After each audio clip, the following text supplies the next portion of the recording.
말씀은 신약의 사도행전 8장입니다. 사도행전 8장 1절부터 8절까지의 말씀을 찾겠습니다. 신약성경 199면에 있습니다. 사도행전 8장 1절부터 8절까지의 본문인데요. 제가 1절 말씀을 먼저 읽겠습니다. 사울은 그가 죽인 사람을 마땅히 여기더라. 그날에 예루살렘에 있는 교회에 큰 박해가 있어 사도 외에는 다 유대와 사마리아 모든 땅으로 흩어지니라. 경건한 사람들이 스데반을 장사하고 위하여 크게 울더라. 사울이 교회를 참멸할세 각 집에 들어가 남녀를 끌어다가 옥에 넘기니라. 그 흩어진 사람들이 dur다니며 복음의 말씀을 전할세. 빌립이 사마리아 성에 내려가 그리스도를 백성에게 전파하니 우리가 빌립의 말도 듣고 행하는 표적도 보고 한 마음으로 그가 할 말을 따르더라. 많은 사람에게 붙었던 더러운 귀신들이 크게 소리를 지르며 나가고 또 많은 중풍병자와 못 걷는 사람이 나으니 그 성에 큰 기쁨이 있더라. 아멘. 아멘. 할렐루야. 아멘. 하나님께서 우리의 삶을 붙드실 줄 믿습니다. 아멘. 방금 읽으신 사도행전 8장은 사도행전 전체에서 아주 중요한 분기점이 되는 대목입니다.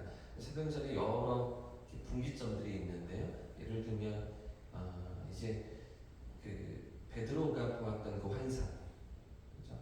이렇게 기도 중에 하늘로부터 환상이 내려와서, 그렇죠? 먹을 것들이 아닌데도 불구하고 잡아 먹으라고 말씀하시고 환상을 보고 고넬료의 집에 방문하게 되잖아요. 복음을 전하고 이방인의 집에도 성령이 임하신 것들을 확인하고 그러면서 이방인의 복음의 문이 열려지는 분기점들이 여러 곳들이 있거든요. 그런 중에 오늘 8장은 예루살렘을 넘어서서 이제 복음이 이방 땅으로 넘어가게 되는 첫 번째 분기점이 오늘 8장에 있습니다. 그래서 8장 1절 말씀을 보시면 한 절로 되어 있지만 사실은 두 절로 나누어야 조금 자연스러운 그런 본문이 1절 말씀입니다. 1절 말씀을 같이 한번 읽어보겠습니다. 시작. 사울은 그가 죽인 사람을 마땅히 여기더라. 그날에 예루살렘에 있는 교회에 큰 박해가 있어 사도 외에는 다 유대와 사마리아 모든 땅으로 흩어진다. 아멘. 지금 8장에도 보시면 지금 1절에 그 사울이 교회를 박해하다라는 제목이 중간에 어색하게 붙어 있죠. 그렇죠? 이런 모습들이 사실은 이제 1절 상반부는 이렇게 7장 마지막에 붙는 게 더 자연스러운 것 같고요. 그죠? 이런 상황들 아무튼 이 분기점이 되는 이 장면은 사실은 아주 중요한 아주 역사적인 하나님의 일하심을 드러내고 있는 그런 장면이라고 할 수 있습니다. 여기 보십시오. 지금 여기서 말하는 그가 누굴까요? 사울은 그가 죽인 사람을 마땅히 여겼다. 그가 누구입니까? 7장에서 순교했던 스데반이잖아요. 이 스데반 집사님이 이제 복음을 증언하다가 많은 무리 앞에서 구약의 말씀을 쭉 나열하면서 그 구약의 모든 예언이 예수님을 향하였고 예수님을 너희가 잡아 죽였다 이렇게 말할 때 사울과 많은 무리가 돌로 쳐 스데반 집사님을 죽이잖아요. 자, 그리고 나서 이제 두 번째 부분, 자, 8장 1절 중간에 보시면 그날에 이렇게 되어 있죠. 그날이 그러면 언제입니까? 그죠? 스데반 집사님이 순교하던 그날을 이야기하는 거죠. 그가 순교와 죽임을 당연히 여겼고 그날에 이렇게 또 오늘 본문이 이어지고 있는데요. 왜 오늘 본문이 이렇게 분기점이 되냐면 사도행전 1장 8절에 있는 이 성구가 우리 잘 아시는 우리 성령이 너에게 임하시는 너희가 권능을 받고 예루살렘과 그 다음 어디요? 예루살렘과 온 유대와 그 다음에 사마리아와 땅끝까지 이르러 내 증인이 될 것이다. 복음이 이렇게 흘러갈 것이다 라고 예수님이 이렇게 명령하셨고 부탁하셨고 그들에게 마지막 말씀을 남기시고 승천하셨잖아요. 그래서 예루살렘에서 복음이 증거되는 것이 이제 어떻게 온 유대 땅으로 흘러가고 전파되는지 그 너머로 이제 사마리아로 이어지는지 그리고 땅끝까지 나아가게 되는지 이런 모습들을 우리가 사도행전을 통해서 확인해 볼 수가 있는 것이죠. 사실은 지금까지 1장부터 7장까지 모든 사건들은 어디에서 복음이 증거되고 있었습니까? 예루살렘입니다. 3,000명이 회개했던 사건도 5,000명이 회개했던 사건도 그렇죠? 교회가 놀랍게 부흥하고 수많은 사람들이 교회 안으로 들어왔던 이 모든 상황들 그래서 너무나 많은 사람들이 교회 안에 들어와서 다 살필 수가 없고 성도들을 다 섬길 수가 없어서 소외되는 사람들이 생겨났잖아요. 이런 일들 때문에 7명의 집사님들을 세우고 또 그런 가운데서 이제 교회 사역들이 팽창해져 나아가는데 이런 사역들이 다 어디서만 이루어졌다고요? 예루살렘 안에서. 그렇죠? 자, 근데 이제 8장부터는 8장 1절 이후로는 이 복음의 역사가 어디로 이어집니까?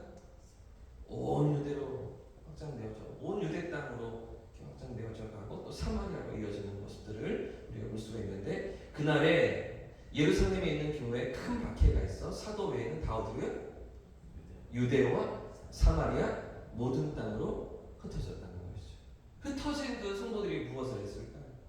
흩어진 그 핍박 가운데 있던 성도들이 어떤 모습으로 그 땅 가운데 나아갔던 것입니까? 복음을 증거하는 것이죠.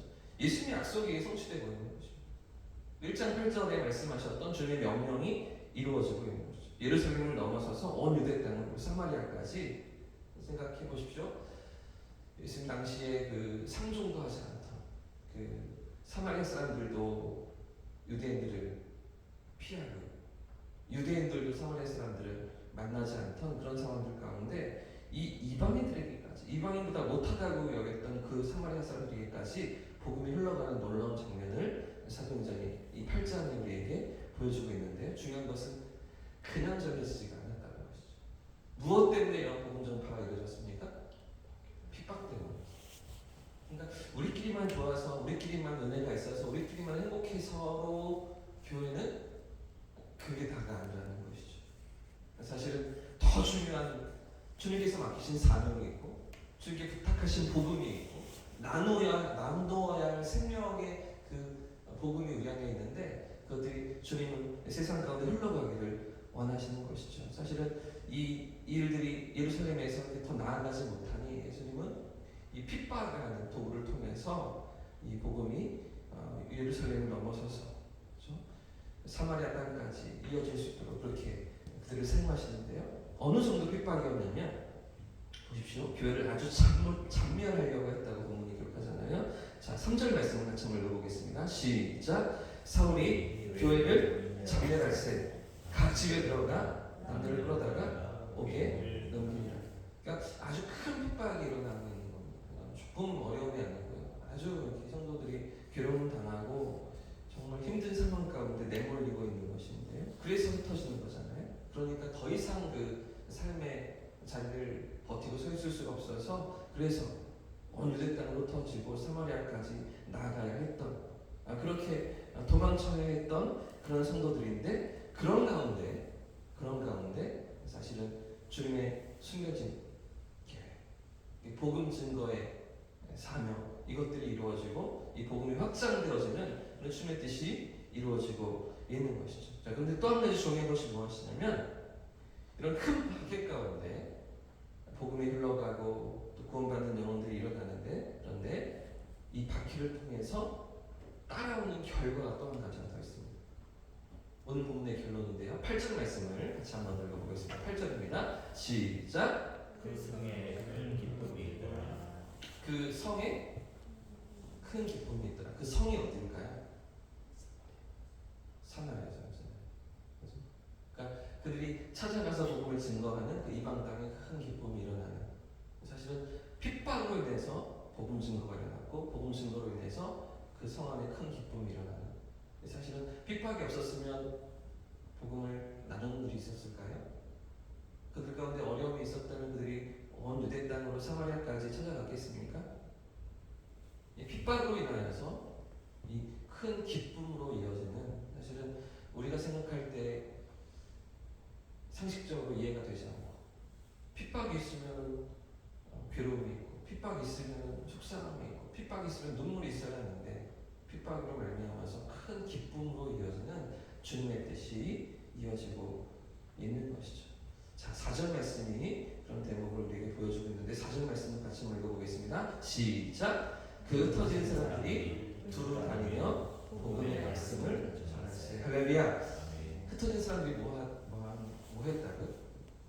복음의 말씀을 전했다는 것이죠. 십자가와 부활을 전하고 하나님의 구원 계획을 전하고 죄 가운데 방황하던 인생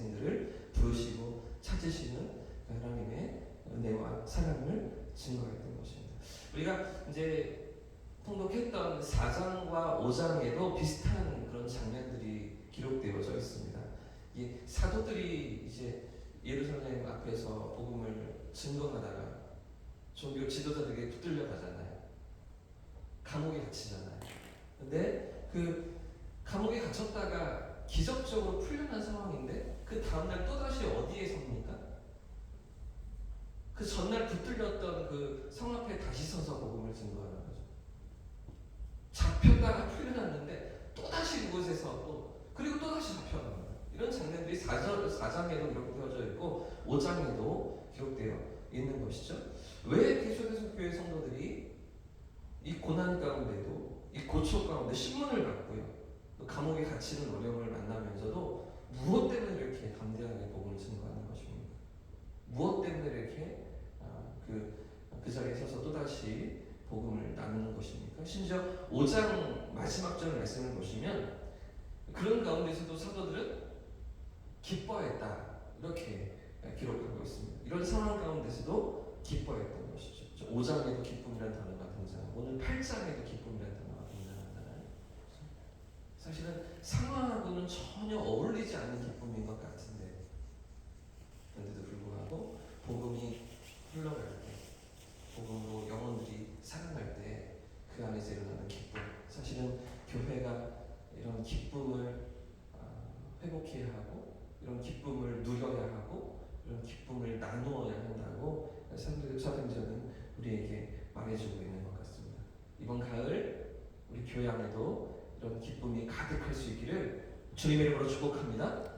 우리가 뭐 사업이 잘 되어서 우리 자녀들이 잘 되어서 우리가 원하던 것들이 이루어져서도 기쁨이 있을 수 있지만 우리 안에 있는 이 복음의 생명력이 흘러감으로 말미암아서 한 영혼이 하나님께로 나오고 한 인생의 주님을 만나고 영원한 삶의 소망을 얻는 이런 복음의 역사로 말미암아서 우리 안에 기쁨이 있는 그런 우리 대형교회 될 수 있기를 주님의 이름으로 축복합니다.